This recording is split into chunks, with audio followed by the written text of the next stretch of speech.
जो अच्छे कर्म करता है, मेहनत करता है, उसी को मीठे फल मिलते हैं। स्वर्ग और नरक ये दोनों मनुष्यों के हाथों में ही होता है। ईश्वर ने सबको समान हालत में डाला है। इंसान चाहे तो अपने जीवन को स्वर्ग बना सकता है और चाहे तो अपने जीवन को नर्क बना सकता है। इस कहानी में उसी के बारे में बात की गई है। एक बुजुर्ग महिला की डेथ हो गई। यमराज उसे लेने के लिए आए। उस बुजुर्ग महिला ने यमराज से पूछा कि आप मुझे स्वर्ग ले जाएंगे या नरक। यमराज बोले, मैं तुम्हें स्वर्ग या नरक दोनों में से कहीं नहीं ले जाऊंगा। तुमने इस जन्म में बहुत ही अच्छे कर्म किए हैं, इसलिए मैं तुम्हें सीधे प्रभु के पास ले जा रहा हूं। यमराज की बात सुनकर बुजुर्ग महिला खुश हो गई और वह बोली, धन्यवाद, पर मेरी आपसे एक विनती है। मैंने यहाँ इस धरती पर स्वर्ग नरक के बारे में बहुत सुना है। मैं प्रभु के पास जाने से पहले एक बार इन दोनों जगहों को देखना चाहती हूँ। यमराज ने उस बुजुर्ग महिला से कहा कि तुम्हारे कर्म अच्छे हैं, इसलिए मैं तुम्हारी यह इच्छा पूरी करूंगा। चलो हम स्वर्ग और नरक के रास्ते से होते हुए प्रभु के धाम चले गए। वो दोनों चल पड़े। सबसे पहले नरक आया। नरक में इस बुजुर्ग महिला ने जोर जोर से लोगों के रोने की आवाज सुनी। लोग दर्द पीड़ा से चिल्ला रहे थे। वह नरक में सभी लोग बीमार दिख रहे थे। उस बुजुर्ग महिला ने वहां पर एक आदमी से पूछा कि आप सब लोगों की ऐसी हालत क्यों है। वो आदमी बोला, अगर हमारी हालत ऐसी नहीं होगी तो और कैसी होगी। हम सभी ने जब से यहाँ आए हैं तब से एक दिन भी खाना नहीं खाया। भूख से हमारी आत्माएं तड़प रही हैं।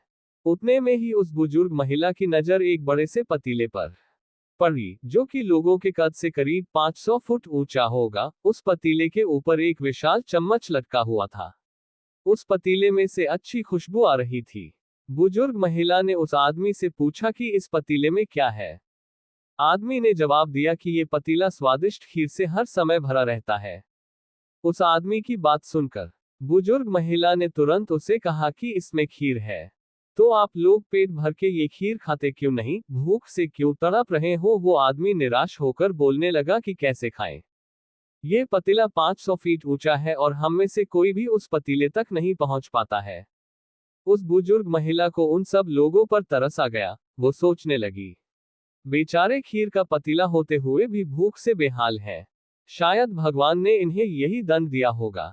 यमराज ने बुजुर्ग महिला से कहा कि चलो, हमें देर हो रही है, अब हमें चलना चाहिए। दोनों चल पड़े। कुछ ही देर चलने के बाद स्वर्ग आया। स्वर्ग में उस बुजुर्ग महिला को सबकी हंसने की आवाज सुनाई दी। वहां पर लोग काफी खुश थे। उन सभी को खुश देखकर बुजुर्ग महिला भी बहुत ज्यादा खुश हो गई।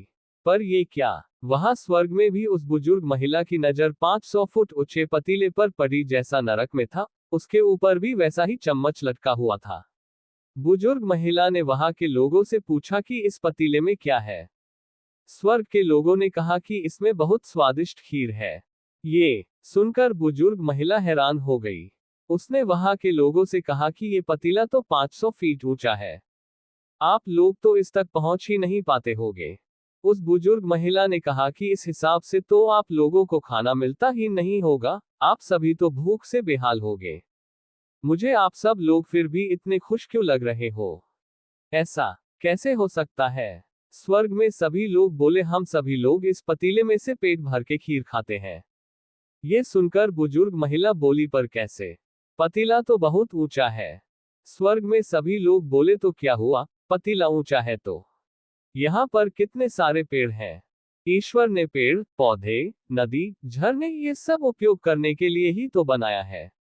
हम सभी ने मिलकर इन पेड़ों की लकड़ी ली, फिर उसको काटा, फिर लकड़ियों के टुकड़ों को जोड़ के विशाल सीढ़ी का निर्माण किया। अब उस सीढ़ी के सहारे हम पतीले तक पहुंचते हैं और सब मिलकर खीर का आनंद लेते हैं। ये सब सुनकर वो बुजुर्ग महिला यमराज की तरफ देखने लगी। यमराज मुस्कुराए और बोले, ईश्वर ने स्वर्ग और नरक मनुष्यों के हाथों में ही सौंप दिया है, चाहे तो अपने लिए नरक बना ले, चाहे तो अपने लिए स्वर्ग। ईश्वर ने सबको एक समान हालातों में डाला है। वहां नरक में भी पेड़ पौधे सब थे, पर वो सब लोग खुद की आलस की वजह से भूखे तड़प रहे थे। उन्हें खीर हाथ में चाहिए थी, वो कोई कर्म नहीं करना चाहते थे। मॉरल, स्वर्ग और नरक दोनों हमारे हाथ में ही है। अगर हम अच्छे कर्म करें, ईमानदारी से मेहनत करें तो अपने जीवन को स्वर्ग बना सकते हैं। अगर आपको स्टोरी अच्छी लगी हो तो लाइक, कमेंट और चैनल को सब्सक्राइब जरूर करें। धन्यवाद।